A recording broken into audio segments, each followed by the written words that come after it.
Most video games have a somewhat similar story or plot points, but somebody made something very different on the PS2 with Katamari Damacy, because with that one, the story is about a king that destroyed the stars, Ryan. Keith, the stars were gone.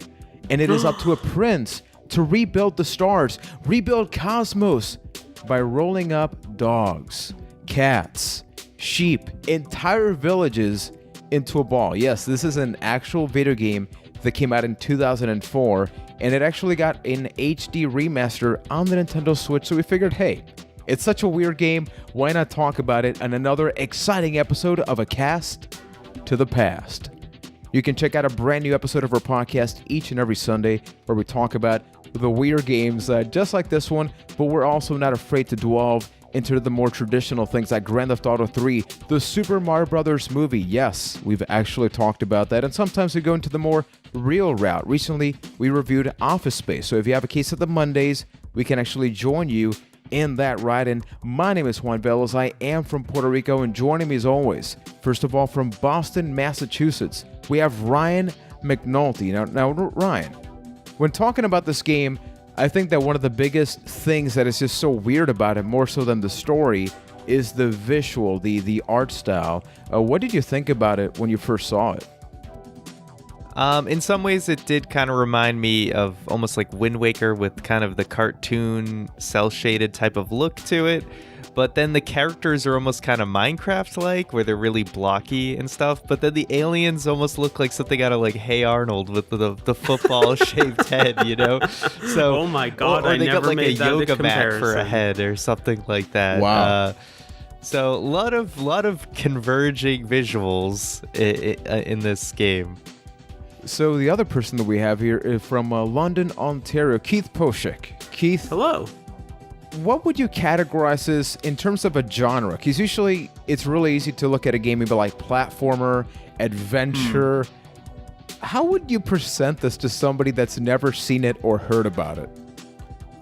I guess I would go with puzzle game, where it's a puzzle of how you can get things on your ball and what you need to roll up in said ball to make you complete the level. I don't know. Katamari kind of lives outside of the realm of genres, really, where it's a hard descriptor, where it's kind of a puzzle game, it's kind of an action game, it's kind of like a feel-good Zen-like game. It's an interesting little experiment. I think it's about being satisfied, because if you guys browse Reddit, Balls there's always do these satisfy. threads. Okay. So usually in Reddit, there's all these things that people love about, cutting things in a specific way, or with ASMR, you have people with sound. But I think there's something about just rolling stuff into a ball and eventually knowing that, hey, you see this entire town, guess what? Eventually, all of it can be rolled up into the ball. And I think that is like the main thing about the game. It's just so satisfying. But when did you guys first hear about Katamari Damacy? Was it recently? Was it back when it first came out?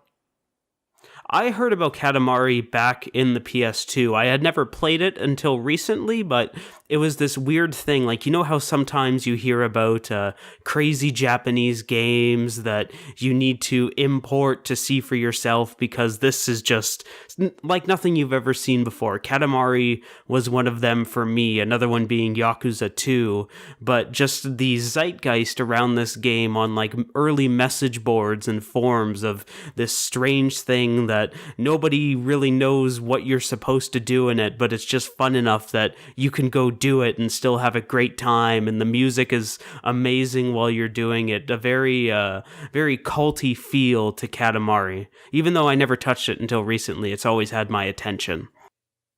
Yeah, I remember being familiar with it when it came out and hearing about the concept and everything, but I never actually played it. I also remember Mega 64 did one of their videos with Katamari. So some guy actually dressed up and had a ball and was trying to like roll things up. So that's probably one of the first times I was familiar with it. Completely forgot about that. And remember that this game came out in 2004. Now, we have a list of 5 games here. And when you think about Katamari Damacy, so for those listening to the podcast, please look up a screenshot or something of the game, because It is unlike almost anything else we had ever seen in that generation, because maybe you got something like Beautiful Joe, which was a cel-shaded game, but even that one had a lot more detail, and it had style. This game, dare I say, purposely almost looked bad. I think it was just meant to look ugly, and that was kind of the appeal. But Ryan, if you could list out the 5 games that we have here, just to remember, these all came out in the same year as Katamari Damacy. So some 2004 releases of note: Grand Theft Auto San Andreas, Half-Life 2, Tony Hawk's Underground 2, Halo 2, a lot of twos, yeah. Metal Gear Solid 3, Snake Eater, terrible game. No, I'm just saying that to trigger Keith. I've never played it. Them's fighting words there, son. So within those 5 games, which one would you say is something that, when you think about 2004, you're like, that is a game that exemplifies or is like the definition of 2004 packed into one specific game? I will even take that a step further and say Metal Gear Solid 3, in my opinion, is the pinnacle of that generation of console. Not only of 2004, but of the PlayStation 2, MGS3 is the pinnacle of that piece of technology. You just wanted to say pinnacle, didn't you? I did. It was a buzzword that I had in my head. I don't know if you noticed this, but I'm a big fan of buzzwords. So right now, pinnacle was that one. And, MGS3 is just such a great pinnacle that I had to use the word pinnacle. Yeah. So people, if you want to be up to date on the cool and hip words, just listen to this podcast and Keith will fill you in. What about you, Ryan, with this list? I think the most synergistic game of 2004, it just created a lot of synergy of that year. We'll talk about it in our webinar next. Yeah. A lot of great workflow. Anyway, no, Grand Theft Auto San Andreas for me, that was like the game I was spending a lot of time on in 2004. So that would be my pick. Same here. I think that San Andreas was a game that I never beat, but it was just so fun to go into because you could have a 6-pack while still being out of shape, and that to me was just scientifically speaking. Yeah. I don't know how that was possible, but the game was it. I do think it's interesting that I guarantee you a lot of people listening to this episode are going to be surprised that none of the 3 of us mentioned Halo 2. So I know we're going to be talking about Katamari Damacy, but I think it's also important to take advantage of this because I don't know when we're going to talk about Halo 2 if ever, but in this generation, was the original Xbox, because you can't say Xbox One anymore, was the original Xbox important for you? Was it something that you had or cared about? I owned it, and I played some games on it, but not a bunch. And I had Halo 2, and I had the original Halo. I really liked the campaign of the original Halo, and then never finished the campaign of Halo 2. I just kind of lost interest. But I played a lot of games that were on kind of all systems, like Max Payne and stuff on Xbox. So I wasn't like fully into the whole Xbox world. I just kind of played some games on it. And I never owned an Xbox, so it was never really important to me. Halo was a thing that I would go to my friend's house and have a LAN party back when those were a thing, and then do the split-screen multiplayer, Halo multiplayer matches, but never really touched the campaign until later on the PC. But that was my limited Halo experience, and beyond that, the original Xbox, almost at Xbox One, is just a giant hole in my gaming knowledge because I never owned it. Beyond Halo, there wasn't really anything that really stood out to me as an exclusive, so I just never really bothered owning one. Even going back, I've never owned an original Xbox. And talking about Xbox, the first Katamari game that actually came out for it happened in 2007 with a Beautiful Katamari, which came out in the Xbox 360. So remember, we're going to be talking about Katamari Damacy, which even though we played the Switch version, that's the one that we all played, right? Like the remaster? Yes. It is the exact same game as the original one. As far as I know, there are no changes. You even need to manually save. Remember when that was a thing in video games? Yeah, I got burned by that real hard. Oh, remembering, really? Oh, yeah, you need to manually save. Because I was on a roll, no pun intended. Finished like 4 or 5 levels, turned off my Switch without saving. I should have put it on the charger because my battery died overnight. And then I wake up and all of a sudden those levels aren't done. Ooh, anymore. Did you get a lot of progress? I had about 4 or 5 levels under my belt that I had to go and redo, so that's a significant chunk of the game, and learnt my lesson real good like. So this game is actually pretty simple. So I tried to mention what the story is because it's just insane. Like, yeah, it is about the stars being gone and constellations and things like that. And then your job is to literally just go to planet Earth and other places and roll up things into a ball. And that is it. The game is nothing else, right? So it is the most bare bones. I think it's like modern days. It's the perfect game to play when you're listening to something like a podcast or something, because you know what it is, right? It's like, well, I got to roll the ball and it's telling me it's got to be up to this size, and that's pretty much it. Now, with what Keith mentioned, the challenge in the game is that as the levels progress, not only does the difficulty scale, but the length of time in each stage is actually pretty substantial. Like towards the end of the game, and I want to start off the question with actually this is like, you get stages that are like almost 30 minutes long, like 20 minutes. So if you fail a 20-minute stage, this isn't like 20 minutes, in game time. No, this is like real life 20 minutes. And if you fail, you got to try it all over again. So what did you guys think of the difficulty in the game, considering it's like a ridiculous thing, yet it's pretty challenging?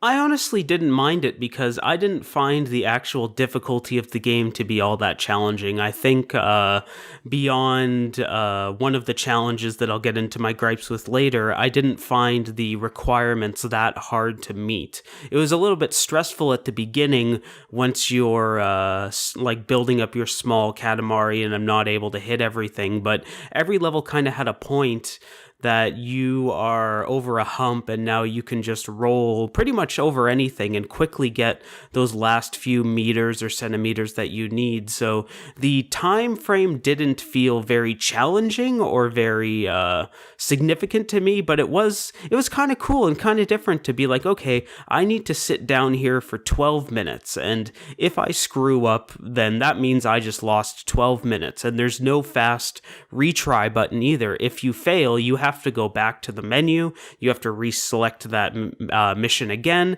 you have to see the opening cutscene, skip through it all, and go in again. So it gives you a lot of incentive not to screw around, and the game has a nice difficulty with it that if you keep on track, if you don't do something stupid, you will succeed. And I think it's a really nice balance, honestly. I felt they were pretty generous with the timing. I think there was only maybe a couple instances where I did have to start over, one of which was the last level, which did hurt a little bit because I was so close. That does but suck. A lot of these do feel like insurmountable at times, but this game is essentially the snowball effect, right? Once you I see what you get did to, once like the higher you are up in the like meters of the size of the ball, the faster it accumulates. Once you get to like 3 meters, all of a sudden it's really faster to get to 5 meters and et cetera, et cetera. Because you're just able to pick up so many more things. But yeah, it did suck to get so very far. But once you kind of screw up once, you start to really know the path you need to take to like find the most items that are at the appropriate size for where you are. Like you start to kind of figure that out. So that's actually the next part, in that each stage the ball does vary in size. Some of them you start out with a microscopically small ball, right? So you're getting literally like candy, like just tiny things, and eventually like rats are bigger than you. But other stages you do get balls that are a little bit bigger, so those things become a little bit easier. Did you find in the stages that it would be better to finish everything in one area, like trying to roll everything that you could there? Or would you try to figure out, like, I'm just going to around the map, try to get all the smaller stuff, and then I'm just going to go just sort of around and around until I eventually get the job done? Yeah, that second one was my strategy. You find what you can roll up, and then you're willing to cut your losses, and then most times you can go back and just kind of steamroll those earlier parts and just quickly accumulate your ball to a point where you easily hit the goal. I would say it's kind of a combination of both. I'd try and get everything I could in the given area, but I would, because, if I was trying it again for a second time, I would sort of know everything I could get in that one area and then just go exploring the other areas to pick up some of the smaller, you pick up like the low-hanging fruit, if you will, at the beginning to really just kind of get a decent Sometimes size. literally. Yes. Yeah. For me, like, I didn't fail a lot when you mentioned the difficulty thing, Keith, but my challenge was that my initial thing was, well, if I spawn in this area, I must be able to get everything in this area, right? But then I realized, like, the ball wasn't getting rolled up. It wasn't becoming big enough. And that's when I realized, like, okay, so you want to think big. Like, you don't want to just grab a bunch of small things. Like, for me, my strategy was, I want to get more of the specifically largest, bigger things I can get at that moment. And then eventually, like the small things, like you mentioned, Keith, you won't even tell you're rolling them because you'll be so big. But like whenever I could roll up a fence, that was my indication of like, oh yeah, here Now we we're go. rolling. Fences were good. Now we're Fences going. were clutch. They really helped like get the size real quick. So The game does do a very good job of letting you know approximately where you need to be by gating off certain areas of the map by size. Like in one of the earlier levels, you're gated off by like 10 centimeters, where you can't go to this area, you can't roll up these pylons that are blocking you till you're about 10 centimeters big. So at that point, you know, like, okay, I'm supposed to be over there now. I assume there's bigger things for me over there that I can go roll up, get bigger and come back and then get the stuff that I missed. So it's very good at kind of keeping you on the same pace without directly telling you need to go here now. So Ryan, in your case, I know going into this game, the one complaint everybody has is not the game itself or the mechanics, but rather the control layout. Because usually, say you're playing a first-person shooter, you move with the left analog stick and then you look around with the right one. What's different about this game, Ryan? Well, this one, yeah, it's very different in the way that at this point, in this day and age, there's a lot of those like twin stick type of games where you're moving around with the left and the right joysticks, and one kind of controls your direction, the other one kind of controls like forward, backward.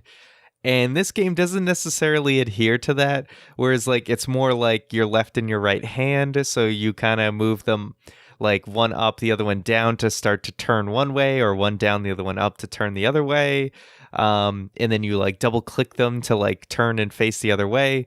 So it can create, it took a while to get used to. I felt like the world was always behind me for so long, where it's like, I'd always be like going into a wall and I'd be like struggling to turn around. And I felt like everything I needed was behind me. And once I learned the double you can jump.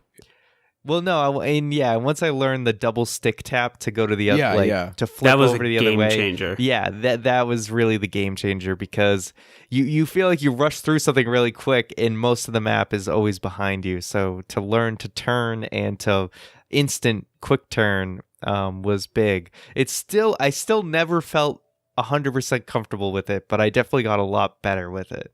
Yeah, I'm 100% with you there, where I felt like I was able to get a handle on the controls of how to roll the ball and get it to go where I needed to go. But for me, it was the camera that, even as we're talking about it now, I still haven't mastered or even come close to be able to figure out how to manipulate the camera in a way that the camera's always showing me where I want to go or where I need to position the camera. And I don't know if that's by design or not, but it was definitely one of the things that irked me the most while playing it, where I just wanted to go a certain way. And even sometimes when I would use the double click of the thumbsticks to switch over and try and go in an opposite direction, the place that I wanted to go was to my left. So no matter how many times I flipped over, I wouldn't be able to manipulate the camera in a way that I could just easily go left. I'd have to either like slow down, kind of turn around, and then go that way, or just try to roll to my left and hope to God I don't hit anything that's going to destroy my Katamari.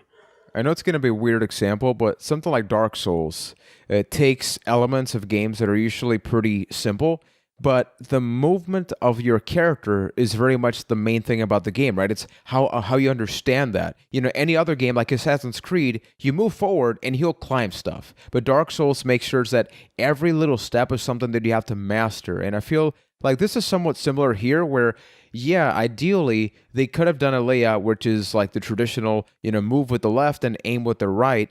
Do you think that would have taken away the experience even though it is challenging? Yeah, it makes it a little bit more annoying, but is that part of the charm?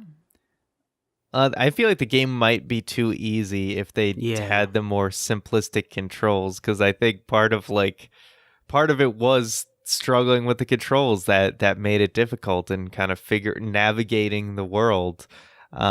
If you just had it as the simple, you know, general stick controls and you could go anywhere you needed to be, I feel like this game's already not super difficult, so it would be even like a cakewalk. So the controls kind of add to the challenge. That's a good point. And yeah, maybe it would make the game a little too easy if you could just manipulate the ball in the way that you needed to. And I'd say the other thing is going back to the list of games that came out in 2004. You look at games like Half-Life 2, even Tony Hawk, because like Tony Hawk's Underground 2 is not as simple as the other ones, right? Like you could get off the board. Like it was a lot of game in one thing. Yet you look at this game, and it is so simple. Like the first stage and the last stage of Katamari Damacy are pretty much the exact same thing.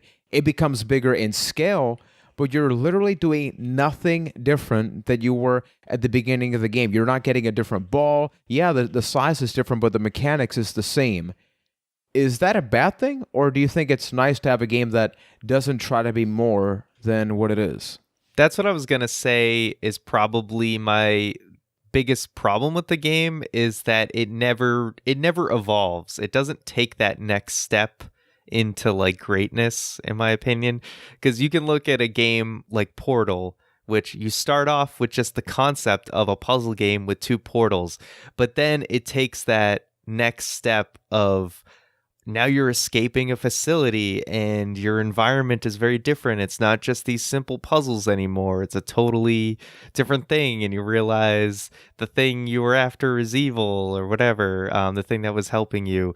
So it really does. And even in like Portal 2, when you're doing all these puzzles and then, now we're introducing like was it like the bouncy gel or whatever, the different thing, like the different paints that like reacted differently. They added new elements to the puzzles, where I was a little disappointed that, like you said, the first level is the exact same as the last level, just the scale is different. It is really cool. By the end of the very last level, you're knocking over buildings and stuff, and that is cool to see, but that should have been the midpoint of the game, and then let's pivot and change it up a little bit. I disagree with that in the way that the scale of the game keeps it fresh, and I don't think that it needs to add anything like new mechanics to keep it interesting, because when you start out the game, you're happy when you can roll things up like erasers or vegetables in a garden. Like, that's the big point. And then as you go on through the mid game, now you're starting to roll up things like animals and people, and eventually you get to things like buildings, and then by the end of the game, you're rolling up clouds and volcanoes and boats and crazy things like that. And it has a nice pace. It doesn't really keep on a size too long. You're always moving forward, with the exception of the challenges. You're always moving forward in scale, that these things that you thought were impossible to roll up early in the game all of a sudden become very obtainable. So a question for you guys. This game is a fairly short experience. According to howlongtobeat.com, you can complete it in anywhere between 4 to 5 hours. That's, obviously depending if you don't mess up or not. Did you play it in bursts, as in, 1 or 2 stages a day, or did you try to get through as much as you possibly could in one go? I did about 2 or 3 stages a day, where that's in a way that the time limit did really work against it. Like, if a mission is 12 minutes and you beat it in 9, you still have to do all 12 minutes, and it becomes a game of how big my Katamari can get. So if you only have like a half hour to play, well, you are set in those specific times. You can't just rush through things. So I used that as an opportunity just to play in short bursts, and I think I enjoyed the game better because of that. I did bursts as well. I probably played it over like 5 sessions where I played a few levels at a time and went through it that way. Where that was the thing where I felt the game, I didn't feel the need, I could only do it in small bursts because after a while I was kind of like, yeah, I'm kind of tired of this for now and I'll come back to it. I wasn't as motivated to keep marathoning it because I know most the levels are kind of like the same thing, just on a different scale. Yeah, I think that was the same for me. I beat the game in about a week and a half, even though I had bought it a little while ago. I bought it over a month ago before we even decided to do it for the podcast, just because I wanted to get it. Because it is worth pointing out that if you want to get it for the Nintendo Switch, it's available digitally on the eShop, but you can actually get a physical copy like I did, but it's only available either at GameStop or Japan. So you can actually buy it on Amazon Japan or Play Asia, which is where I got my copy from, because I prefer physical video games. That's just Release yourself from the chains of physical copies. No, Embrace no, your physical digital is better. future. Keith, No, this is it's what not. happened. If you Here's got friends, it's better. yeah, So, no, literally, that's what there you happened. go. Like, I had a That's Keith's friend. problem. Yeah, that's a whole lot of my problem. Yeah, like in my case, dude, what happened is that I beat the game, and a friend that streams had watched one of my gameplay videos, and I was like, wait a minute, I have a physical copy. I can finish the game and actually lend it to the person, and I did. Because with PS4 and Xbox One, there are Or other ways of making that happen, but you I could could just be lend the copy. supporting developers and they can go buy their own copy. Keith, you ever heard of word of mouth, buddy? That's how things work, because eventually if a new game comes out, because I think that's what they're going Listen, for. man, it's 'Cause tough out there in this economy, all right? We can't all just be buying games all the time. Yeah, I mean, hey, with today's model, Sounds like a whole lot of eventually your everything is problem. going to be subscription based. So Yeah, I know. Yeah, let's- God, help me. yeah, let's. Oh, this is a That's sad another part topic right for here. another day. Yeah, Yes. all yes, of a it sudden is. we're all like, "Damn, yeah, that's pretty much it." But the other thing, so this game is uncomparable to almost anything else that we have usually played. Like maybe if you're a gamer that loves games from Japan or something, you look at this and it's like, what's different? Maybe it's a little bit more outrageous, but this to me was the first game that made it to North American markets that I looked at and went like, oh, so this is a brand new genre or category of games that I didn't even know existed. And even from the culture, I think Yakuza, you mentioned, Keith, is the only other game that I can think of like, wow, that actually became popular here, yet despite the fact that it is totally not our culture. How did you guys factor that into your enjoyment of just like, this is something that a publisher looked at and went like, that's not going to do well. We'll throw it out there, but we'll see how it does. But this game just has so much charm. It has so much style that you can't look at it and be like, oh, this is ugly, this won't work. It's its own thing. It's so great. And if there's one thing that Katamari excels at beyond everything else, it is its look, it's its style, how everything blends together and is weird in a way that you're just kind of look at it like, what the hell is going on? How everybody talks in a record scratch plays into it. The weird kind of off the wall music that just seems to work so well in the game. Just everything melds together, and how bright and colorful and fun it is, even though you're pretty much committing like homicide or genocide once you get to the point where you're rolling up people and just you're basically rolling up people and throwing them into the sky, You're killing rolling up them and school turning children. them into the star. Yeah, a It's lot of very, people had very to die to get the sky back. It's true, and it's such a dark concept that they make so fun, and it just it's so nice to look at, and it feels good and That's a really sounds good- good. That's a really good observation. Like, Ryan, think about this, that if you just changed the tone of the game, this would go from a comedic, charming Yeah. game to like the most horrifying experience on the like- PS2. King, I have fixed the sky. What did it cost? Everything. Can somebody mod that? I don't know if a game came out on PC, but what did you think about that, Ryan? Do you think that the fact that the culture is so different from our own, that was appealing to you, or did that just not work? I wouldn't necessarily call this game like culture, but I will say that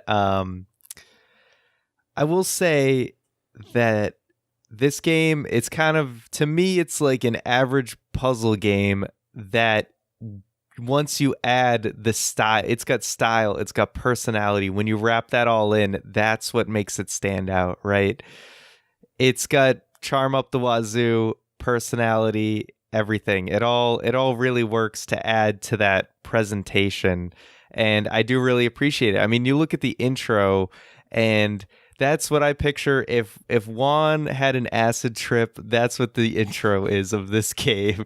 Like, Yes. it's got. Once I saw the pandas, I'm like, 100%. this is Juan. Yep. No wonder Juan loves this game so much, with all that stuff. So it's just bursting with personality, and that's what makes it.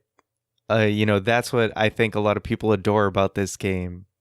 And there's a lot of Katamari because just to go down memory lane for a little bit, so this game came out in 2004, but then we got a couple of games after. In 2005, we got We Love Katamari for the PS2, which honestly, I didn't even know that came out. And we got Me and My Katamari on the PSP, which is interesting because with the PSP, there was only one thumbstick, so I don't remember or even know how that works, but whatever fix they must have done. There's if you go into the Nintendo Switch version, there's a simple control option that programs everything to one thumbstick. So Okay. I wasn't tried a big that, and fan it was of it. even worse. Yeah, I didn't enjoy it, but I imagine that's something like what the PSP game played like. Maybe. But in 2007, we got Katamari Damacy Mobile and beautiful Katamari on the Xbox 360. Now, I think, if I'm not mistaken, people kind of hated the mobile versions, which is surprising because when you think about this, I think that the overly simplistic gameplay that maybe Ryan sees as a negative in mobile form, that'd be like, yeah, don't give me more. Just give me something simple. Maybe I can beat a stage in like 5 minutes or something like that. But then in 2008, we got I Love Katamari, which is another mobile game. In 2009, we got Katamari Forever on the PS3, which I actually own that copy. And this is when they thought that, hey, we have these 6-axis controllers, so what if you can make the ball jump, but you have to actually move the controller upward to have it jump? That was a great idea. Except it doesn't work half No, the it time. At least wasn't. it didn't with my controller. And then in 2011, we got Touch My Katamari, which I believe they came out on the Vita, which That's with just that a title. terrible name. Yeah. It's the best name. It's And the best I name. feel like even though it's not technically a Katamari game, I feel like there's a game that needs an honorable mention here, and that's 2009's Nobi Nobi Boy, created by the same person that made Katamari. Because Nobi Nobi Boy is basically a Katamari game where instead of making a ball, you're making a long boy. to Yeah, get I girl. actually played that. Have you guys played Donut County? That came out recently. No. Yes. No, I haven't played it, but yes, that is pretty much a Katamari game as well. Yeah, so Ryan, and for everybody watching and listening, this is actually a fascinating game. So instead of rolling things up, you have a hole on the floor that starts out really small, and then you got to just have things fall. Like, so you have maybe like a fire pit. It falls down there, the hole gets bigger. It gets bigger enough to where you can swallow people. You can swallow entire houses and things like that. So it takes the same premise, but it's a hole on the floor. And I think that things like that are just simple. They get the job done. As I mentioned, my favorite thing as I played it now was that I wasn't only playing the game. As I was playing it, I'd be listening to a podcast, or I'd be watching a YouTube video in the background, just something to keep my mind occupied. And that's not a bad thing. Like when you think about games like The Division 2, people say like, hey, that's a great game to play while you're doing something else, or like while you're catching up with a friend or something like that. So knowing that there's so many Katamari Damacy games out there, because there's a couple, even though surprisingly enough, not a ton on console. There was a lot of mobile stuff. Are you tempted, not even for the podcast, but are you curious to see if the formula evolved? Oh, absolutely. I think I am actually going to go down this rabbit hole, or roll up this ball, to so to say, to see exactly where they go with the genre, because I haven't played any of the other Katamari games. So if they do switch it up, I have no idea, or I wonder if it's just the same formula over and over again, and you're just rolling up different things. I'm really intrigued by it, and I guess one day I'll report back and see how many things I've rolled up. Yeah, that's something where I'd probably look up the game, look up some of the gameplay on YouTube or something to see do they take things to the next level? Is it worth playing? And if it looked interesting, I'd check it out.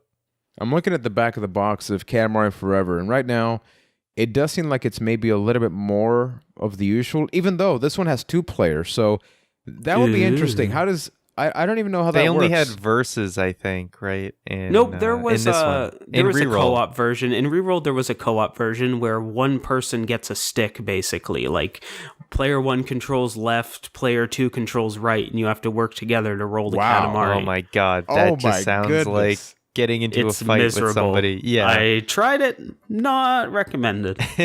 People talk about Nintendo breaking up relationships. Katamari, man, this is where it's really at. This one says more levels. So right off the bat, not the best example. All right, but you're really selling me. Katamari Forever does have 4 graphical filters, including wood, comic, classic, and default. Wait, classic and default. Okay. Oh my god, they got default. I'm buying it. Oh my god. Yeah, anything with that default filter. More than 100 ways to play. More than 100. Really? What's number 96? Think of all the ball rolling. Rolling ball to the left. Rolling ball to the right. I don't know where I'm going with this, but what is the most memorable moment that you had with this game, whether it be good or bad? Just something that either made you smile, made you react, and yeah, you'll remember it even after this episode is aired. I think the first time you roll over a person, you never forget that. That sticks with you for the rest of your life, you know? But that when you get to that level where you are rolling up people, that's when I feel like you're like, oh man, we're really taking things seriously now. It's getting serious here. I think that's where you really recognize the scale of the game, where you feel like it's gotten bigger. So yeah, that would probably be the most memorable for me. Yeah, I'm with you there, where once you cross that threshold in the late game where all of a sudden, yeah, pretty much of murder, and you're starting to hit buildings, and all of a sudden you're opening up new areas because there's no new parts of the game, really. You're just physically able to roll over these hills, and all of a sudden here's a dock, and I would say even the last level is probably my favorite level, just because you're given this ridiculous number of size that you need to hit in this ridiculous time frame that by the time you get there and the things you're rolling up, it's just so great. You're looking at it like, what is this stupid thing I'm doing? This is really stupid in a very good way. And then it's just fun as you get bigger and bigger. And like I said, you're rolling up clouds, you're rolling up tornadoes, and just seeing how ridiculous this game gets from start to finish. It's just so great and so memorable. Something that I was surprised by is the game doesn't actually have a lot of stages. It does have a lot of level select things, but when you actually get to the stage, it's like, oh, it's this map that I played a little while before, but they changed a couple of things, which is not necessarily a bad thing. Now, to its credit, what I liked is that often I would go like, oh, okay, so I'm just going to do the same thing. Oh, wait, an entirely new area I didn't even know was there. And just the scale of the map. Like there's one stage that has like a beach type area. I think you guys know what I'm talking about. It's also part of the last stage. Like there's like an octopus and things like that. But the fact that you start out that stage super small, but then towards the end, you roll up the entire area that you started in like it's nothing. And then I was just standing there going like, holy crap. Like think of the scale of the game, even from a developmental standpoint. It's just like, that must have been pretty challenging. How do you have something that starts out so small, but every part is a 3D object that needs to roll up into this ball? It needs to make sense. Even on the Switch, like I know this is a PS2 game, but you guys know that Switch games don't often have the best performance. I did not really have a problem with that, and I played it mostly docked, but I did play it in handheld mode a couple times. Like one of the days, power went out here because it still happens in Puerto Rico. And I'm just like, hey, I'm just going to keep, steamrolling through the game. And surprisingly enough, it works just fine in handheld mode. So I really like that. I will say, though, it doesn't always hit as far as what you're doing in those stages, because some of those challenge missions that we haven't really talked about are they're both the high points and the low points of the game as far as I'm concerned, because some of the challenges that it has you do, like just to give an example, because you have to make the different astrology signs. So for Cancer, you need to roll up a bunch of crabs. For Gemini, you need to roll up anything that comes in a twin, and some of them I really, really did not like. I could see why they were trying to do different things, but it was the bear one specifically that I hated. I really tried so hard to get a good rating on that and try and actually roll up a big bear, but every single time I tried it, I would accidentally roll over a little bear, and all of a sudden, boom, I lost to a teddy bear. Yeah, and see, that's BS. That's not even fair. There is nothing about that feels good. And I thought that was hilarious, though, because when I started it, like, I forgot that if you grab the first thing, the stage just ends. And there's a bear, like, right in front of you. So the fact that you start the stage, 4 seconds go by, it's like, hey, you've done it. Like, okay. It's funny the first time, and it's annoying the 10th time. And eventually I just threw in the towel on that stage. Did not like it at all. Yeah. Well, see, that's what it came down to, and sort of in conjunction with my least favorite and the challenges was really that the challenges, there was a lack of motivation for me, right? Like when I got that bear like a minute in, and I just took it. I was like, okay, I'm moving on. Like, I don't care. I didn't feel like there was a need to make a bigger star. So I would just do the astrology ones, just get what I got during that time, and when it was done, I was like, all right, I have no motivation to make a bigger one. And that was kind of what happened when you would reach your goal in the normal levels too. I would just be like, all right, I'm kind of done, and I would just kind of lazily roll away until the time ran out. And even on the last level, when I hit the 300 meters, I think, I got stuck under a rainbow and literally could not move. I could not move at all. Really? I tried everything. Just think about what you said. I have footage of it. You got stuck under a rainbow, yeah, and you couldn't even move. Only in Katamari. Yeah, it just I hit the exact like 300 meter mark while I was under an island that had a rainbow over it, and it just locked me in. And I tried everything I could, but I was just stuck there. So I was like, okay, great. And that was a little bit of a problem along the way, as there were times where you literally get stuck and you just got shit flying off, and you're like, God damn it, like, this sucks. I had a moment like that in the Cancer level, where getting crabs, where I got like stuck behind a banner, and all of a sudden I can't move, and my crabs are just flying off, and I was at like 30 crabs, and now I'm down to 2 crabs, and then I just restart the level because I was pissed. That happened to me in one of the levels that has like a really long down like ramp, but then there's like a little town at the bottom, and then I was big enough to where I could fit in between the stores, but I couldn't get back out. So as I'm trying to get out, I would just see like all the stuff flying out of my ball, which is just weird to say. But yeah, that's something that we forgot to bring up here, is that if you hit a wall or something, it's not like a big deal. Like, honestly, I never lost a stage because of that. But yeah, you do get things flying off of your ball. If you get jammed, it really sucks. Yeah. It does. Yeah.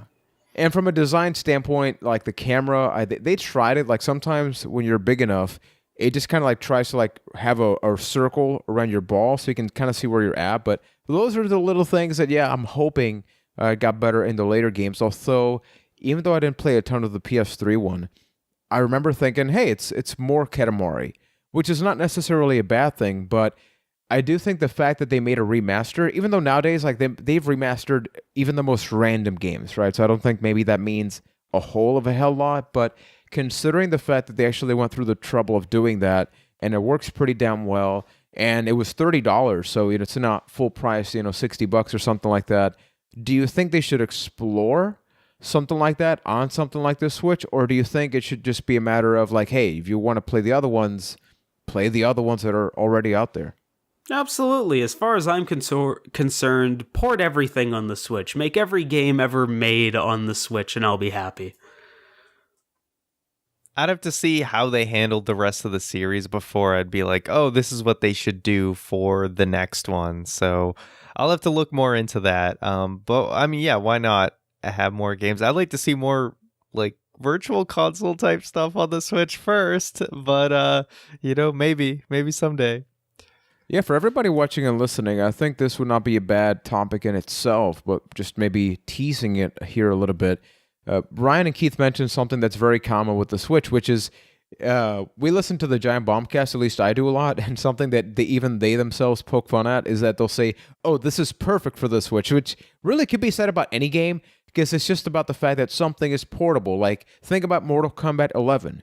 It looks like dog crap on the Switch, but think about the fact that I can play Mortal Kombat 11 on the toilet, and it's great. I love it. How insane is that, right? Nothing think we gets the sometimes just bowels overlook flowing, that. like literally ripping somebody's head off, and their spine comes with it. Get Over Here all of a sudden just has a completely different meaning when playing Mortal Kombat 11 on the Switch. But Keith, you mentioned you would love to have stuff ported on the Switch. Is there anything that comes to mind that came out before and you would like that hybrid portable/TV factor added to it? Well, now that you're putting me on the spot, I don't know if I can think of something. You brought it up, man.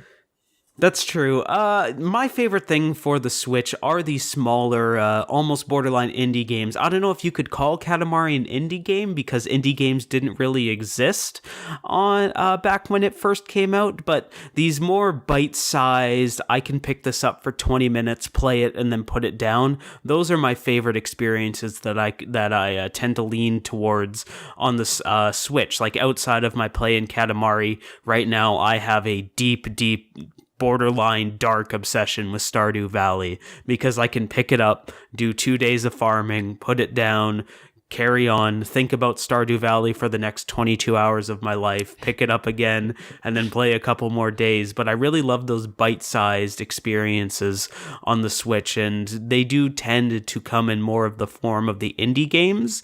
Like, I don't know if I would say, like, oh, put the Uncharted games on the Switch, because why not? Big cinematic experience. I think those things are better suited on the quote-unquote big boy consoles that are PS4 and the Xbox One.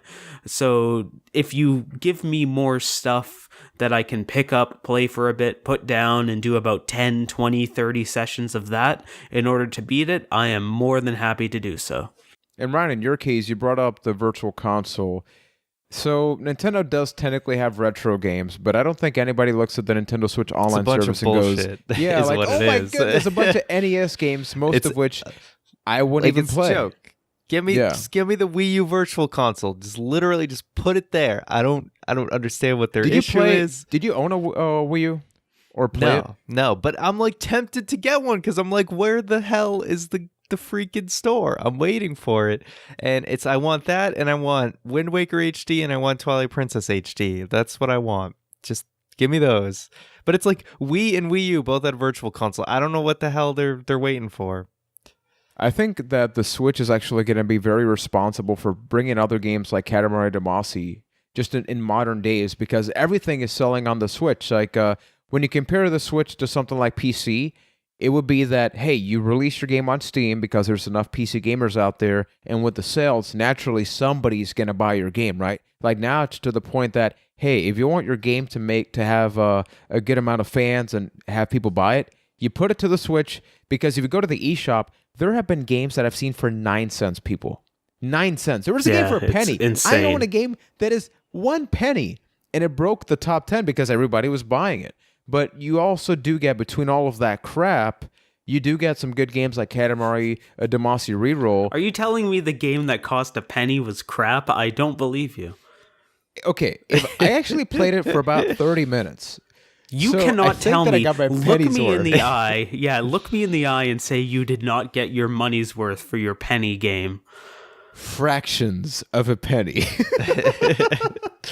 Oh, man. But what would you guys say is the legacy that a game like Katamari Damacy Reroll left, or the original one? Because we're thinking about it in hindsight, right? Like, it's 2019, but I have no doubt that because this game maybe did okay, like, apparently it didn't sell all that great, but it had a passionate fan base, that maybe it inspired other weird games. Like you mentioned, Nobi Nobi Boy. Like, what did this game leave back from 2004 all the way to now? I think it gave developers and people with an idea the kind of the platform to be able to go out there and be this weird thing.